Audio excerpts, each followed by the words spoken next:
Hello! Welcome to Hot Mess Mountain Mamas, episode 14. 14? It's awesome. I know. And today, so last week we talked about spiritual health. Mm-hmm. This week we are going to jump right into mental emotional health. Yes. Because all of this ties together. Mm-hmm. Because next week we'll talk about physical health. So all of those are just intertwined. So yes, maybe we've split them up, but we're obviously going to tie it all together. Yes. Because how many of us mamas have ever felt like we are just losing our ever-loving minds? Yeah. Or we just do. Or it just happens. Or and our kids are exiting the scene. Yeah. So exactly. That is what, if you resonate with that, you better stick around. Because that's what we're going to talk about. We've lost our minds a few times, so we're gonna share. So okay, I think how do you what makes me think of my brain goes to at the beginning is how do you even know that your emotional health is needing how do you get in tune with where you're at emotionally? Yeah, because normally you just don't even notice that you're going downhill mentally, emotionally until you're in the bottom. Yeah. And then I have a tendency to be it's not that bad, even though I'm drowning. Yes. Preach it. That is the truth. It's fine! As I'm submerged and cannot breathe. Bubble. Bubble. I just 2 more minutes. I'm good. Yeah. So, yeah.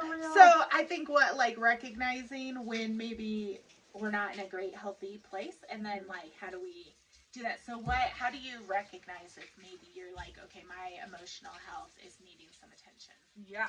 So I think, and we were just talking about this, because we always talk about this before we get on, and then we're we should get on and talk. Yeah. So I think what you were talking about, Jacqui, is perfect in terms of we have to be in tune with where we are at really spiritually to even know where our mental emotional capacity is. And I guarantee you there are circumstances in our life, it's not like normal everyday life for everybody is always the same. It's not we get up and we do our thing and everything is on even keel. That is never normal. Never normal. So I'm just going to throw that out there right now. Will never be normal for you.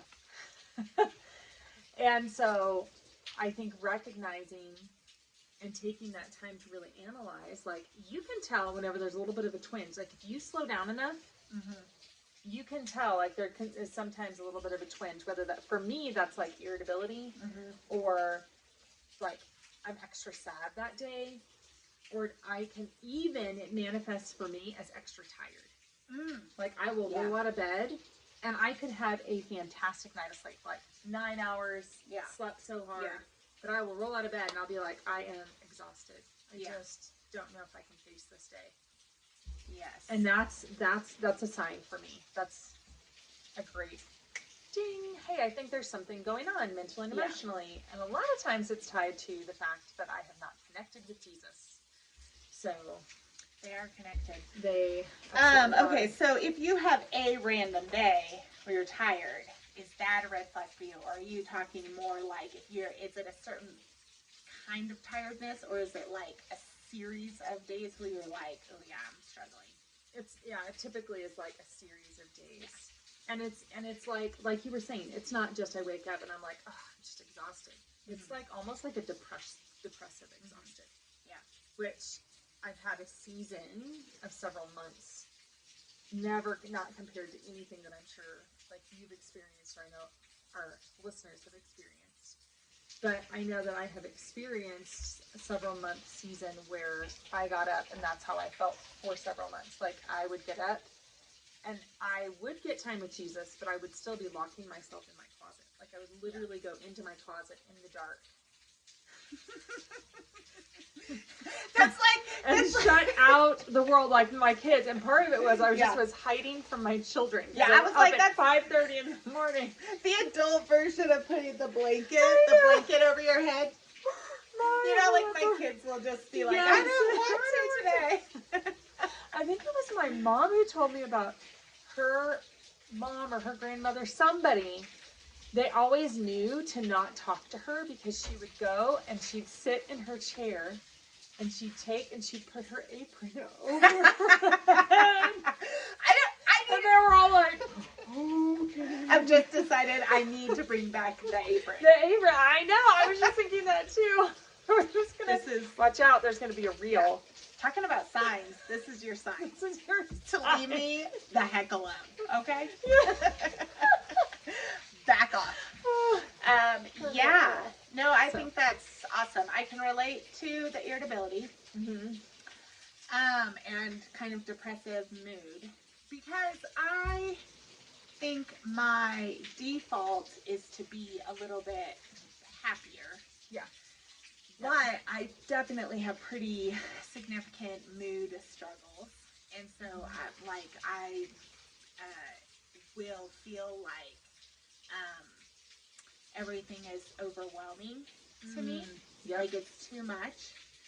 And I have like a tendency to want to like hide away, which isn't really my nature. Yeah. And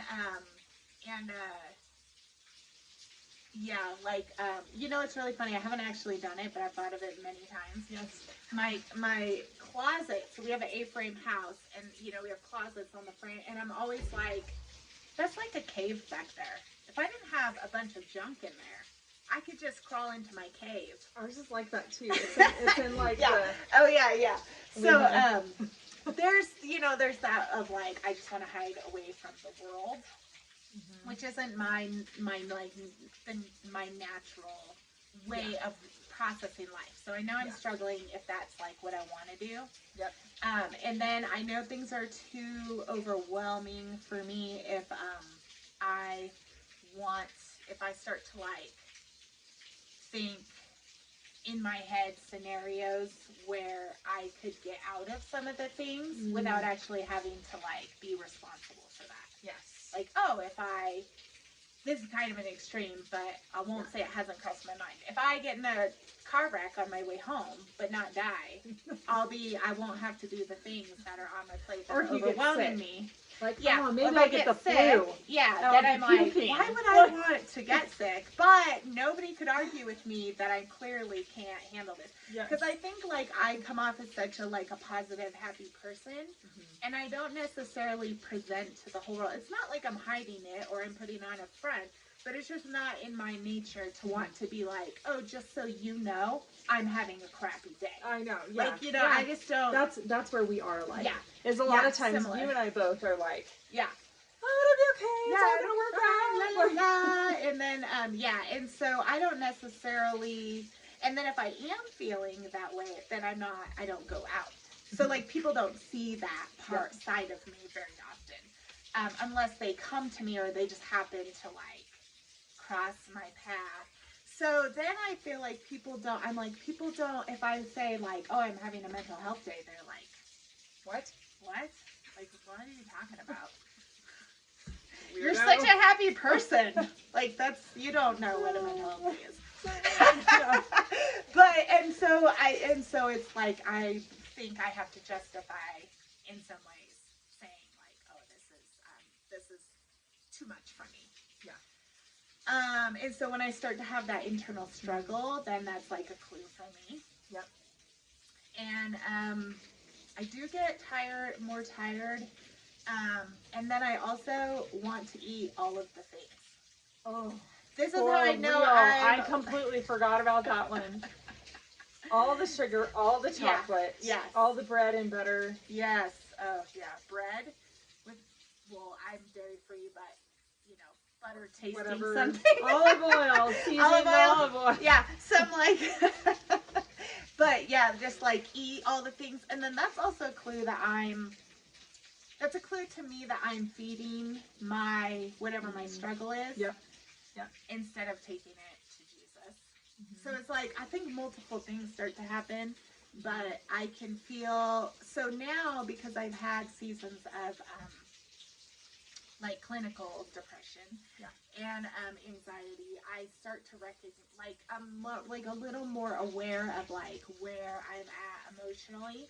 Yeah. Then before, when I didn't really know what that looked like for me, Yep. I would just keep pushing through until I hit a wall and I couldn't, like, I literally was like, I can't even tell you in a nice way that I don't want to hang out because I literally have no energy. So when you say, do you want to get coffee? I just said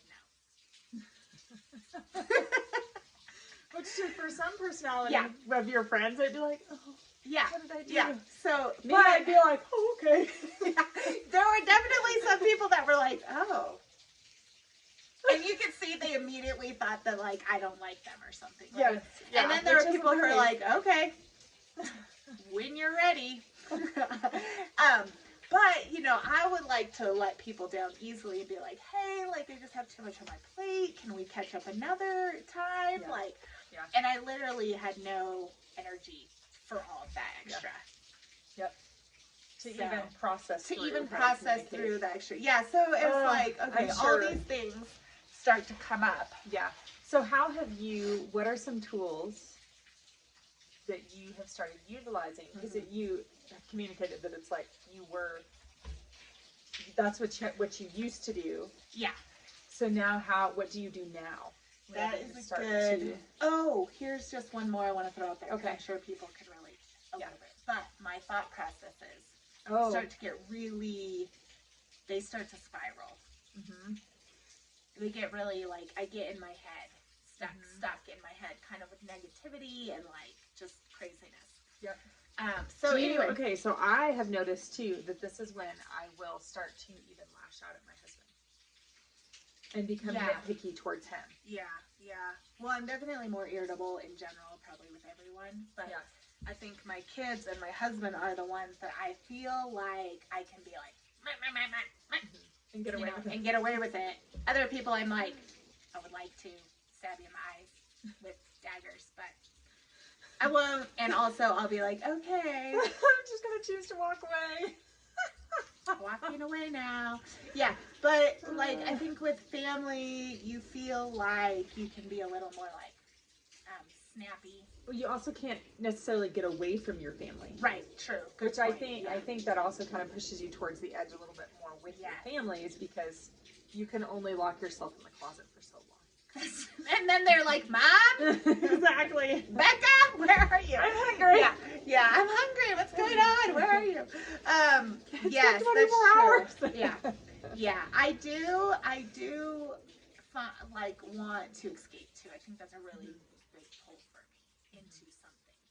Yeah. My closet, a book, like somewhere, and just like shut off from reality. So those are just big clues, indicators for me. But anyway, I just thought of the thought life one, and I was like, you know, that's actually a pretty big one for me. It is. Since when I'm starting to notice mental that, and emotional. Yeah. And when I start to notice that is, like, I'm starting to circle. Yes. The drain. Yep. Yes. Look, here comes a mom. Yeah, that's a clue too. Yep. Okay, so anyway, so how do you, if you're like, okay, I'm getting into a funk, and I think, like, you know, for me, when I think about, like, mental health, it doesn't really matter to me, like, if somebody's struggle is bigger or smaller or more frequent or less frequent. Right. Because I think when you're in that space where it's a struggle, it's a struggle. Yep. For you, regardless of, like, whether or not somebody else was, you know, struggling more or longer or whatever. And so recognizing that and being able to be like, okay, I want to get out of this funk. Yes. Yeah. What do you? Yeah. I know that in that season where I was in my closet.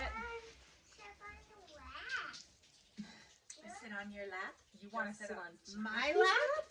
Do you want to? Oh, Mom. Oh, man. I thought she was saying she wanted me to sit on your lap for a minute. That's weird, Vera. She's laughing. She's like, maybe that is what I said. No, you don't get to taste it right now. So I do think that time that I was in my closet escaping. No, kidding. Run away. Don't think, like, looking back, I actually don't think that was bad. Okay. Like, I look back and I'm like, I actually think that was good because I was able to physically remove myself enough that I was able to get into the Word and really just pour my heart out to God and pray and read my Bible and make sure my thoughts were aligned with Jesus' thoughts. Because I'm telling you, that's the only way I got through my day, is when I came out of the closet and I was like, okay, my brain is screwed on straight. And it took, like, it just was weird because I've never had really struggled with that before. Yeah. So, and now if I start to feel those times coming, that honestly is whenever I go, okay, have I truly taken a full day of rest? Like, I start to think through that. Because I do think, especially in the summer out here, trying to take that full day of rest where you really aren't doing anything, or you're only doing the things that bring you rejuvenation and make you feel rested at the end of the day, has been, I feel like that's been key for me, is recognizing that and not being afraid then to communicate to those around me, or to tell my husband or tell my kids, like, we are like this last Sunday, I was like, we are not going to church. Yeah. We are not going to get up and do one more thing. I know, we're so horrible. I was like, no, we're going to stay home and we are going to truly rest. Like, we're not going to go do anything. And that totally, because I was starting to feel that even this last week. I was starting to feel that, like, drain and dread of, like, I got to go clean this house, and we come back and we do this, and we got to take care of that, and we got to prep this. And it was like just one thing right after another. And it had been that way for like the last 2 weeks. And even the mental strain, I feel like that's probably a huge part of it too, is it's like, if mentally, like you were saying, you're feeling overwhelmed, that sometimes just being like, I'm just taking a full 24 hours or sun down to sun up, or sundown to sundown, you are not doing anything. That has really, that's what helped me anyway this last Sunday, is truly just unplugging. And even though there were truly moments where I was like, I should start a little laundry, or maybe I should go run and clean that cabin really quick, it's only going to take an hour. Or like, it's like I just had to shut those things down, shut those thoughts down of like, no, don't do that. My kid wants to play Battleship with me. That's going to make me sit down and basically do nothing, because you're waiting for your kid to tell you what number they're guessing. And you're like, can this be over? And they're very strategic. They are. They really want to figure it out how to beat you. I think those are great. I think that rest is really underappreciated in our society. And here in the summer, like you're saying, it's you like run. And I think there's a tendency to be like, oh, it's just a short season.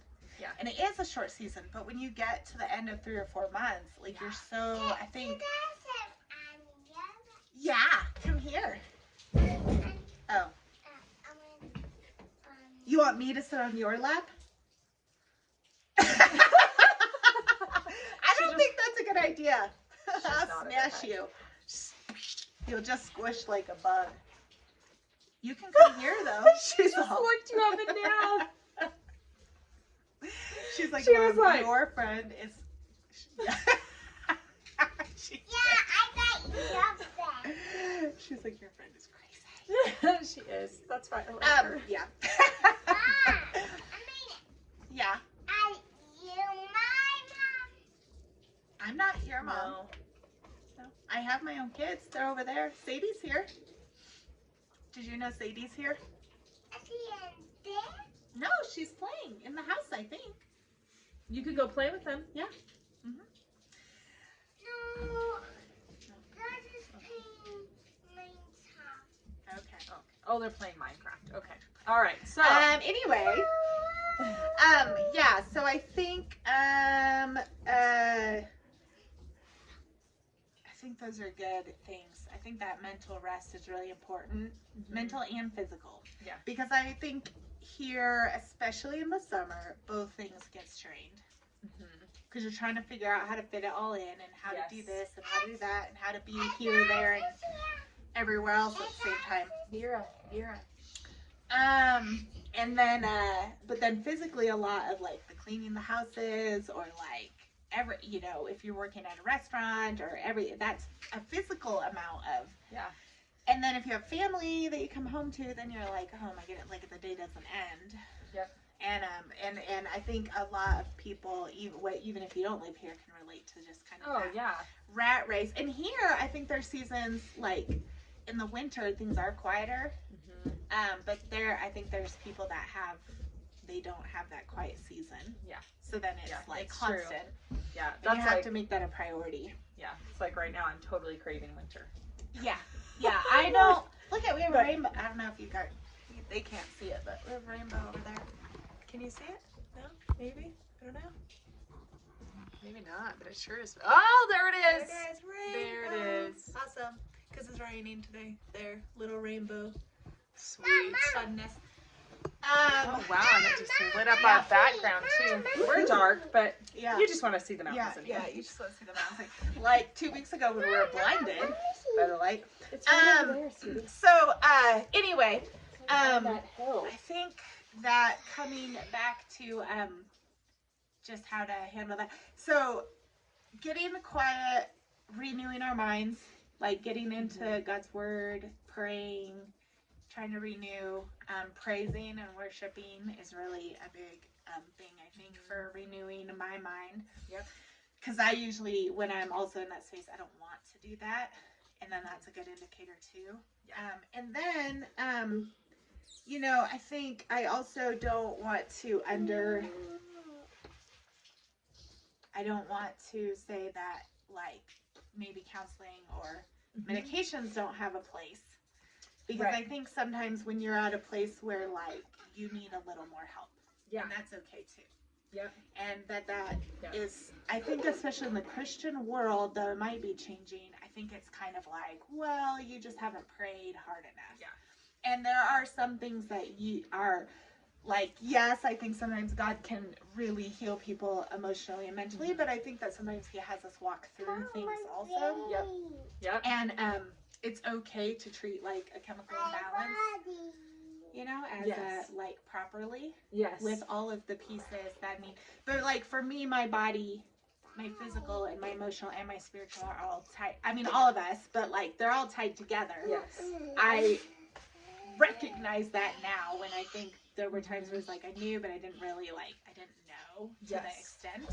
So if I'm not taking care of any one of those pieces, other pieces start to fall not apart. do well. Yeah. And so, I think that means addressing those health issues from all of the angles and in the ways that are necessary. Yep. Which triggered in my mind, because I haven't done this a whole lot. My sister's done quite a bit with this because she was in the psychology field, still is. But using essential oils actually helps with your mood and connecting, making those chemicals go where they're supposed to go too. Yes. Yeah. And my sister gave me this awesome recipe that's actually called liquid Xanax. Oh. So if anybody's interested in that, liquid Xanax. If you are the type of person that's like, I don't want to look at medication, so she's like closing her eyes. If you're like, I don't want to jump to medications right away, is there something else I can try? That is something you can try. But I do think it is good to, recognize that it's like there are other. Yeah, like if you're in a cycle and it's not breaking, other help might need to be necessary. Because you could do all the things out of the cycle. I mean, and like, when I was struggling the most, I was trying to like get in the Word and renew my mind, but I was in a cycle I couldn't get out of. Yeah. And I really did need medications to help break that cycle. Yeah. And I don't, and so anyway, I always like to say like, yes, I think the spiritual piece is really important, but it's also important to get the help that is necessary. Oh yeah, and that's something else that my sister would always mention to me is she would tell me, because she worked with kids that would struggle with certain things, not always depression, but certain things, and she would tell me, she would say sometimes she's like, you would put them on the medication just to help them get themselves under control. And then we would slowly wean them off and give them the tools they needed then through the mental, emotional, spiritual aspects. Yeah. To help them to learn how to handle it themselves without the medication. Right. But she did mention, she was like, but sometimes you have to use those meds to help those children get under control.